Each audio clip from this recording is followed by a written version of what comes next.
सार्थ श्री दासबोध दशक 13वा समास चौथा प्रलय निरूपण। श्रीराम समर्थ पृथ्वीस होईल अंत भूतांस मांडेल कल्पांत ऐसा समाचार साध्यंत शास्त्री निरोपिला।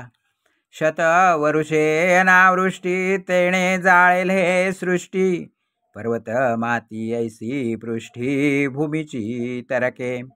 12 कळी सूर्यमंडळा किरणापासून निघती ज्वाळा शतवर्षे भूगोळा दहन होये। सिंदूर वर्ण वसुंधरा ज्वाळा लागती फणीवरा तो आहाळून सरारा विषवमी।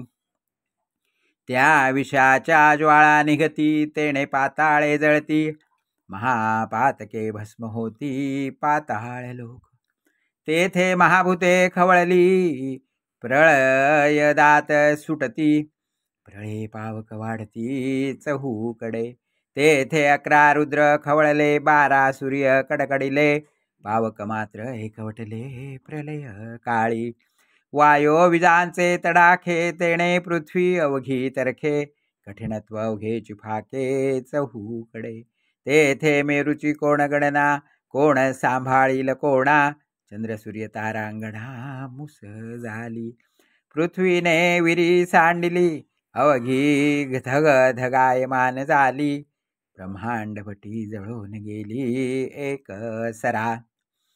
जळोनी विरी सांडिली विशेष महावृष्टी झाली तेणे पृथ्वी विराली जळामध्ये। भाजला चुना जळी विरे तैसा पृथ्वीस धीर न धरे विरी सांडुनिया त्वरे जळी मिळाली। शेष कुर्म वराह गेला पृथ्वीचा आधार तुटला सत्व सांडून जळाला मिळून गेली। तेथे प्रळय मेघ उचलले कठीण घोषे गर्जिन्नले अखंड विजा कडकडीले ध्वनी घोष। पर्वत प्राये पडती गारा पर्वत उडती ऐसा वारा निबिड तया धक्कारा उपमाची नाही।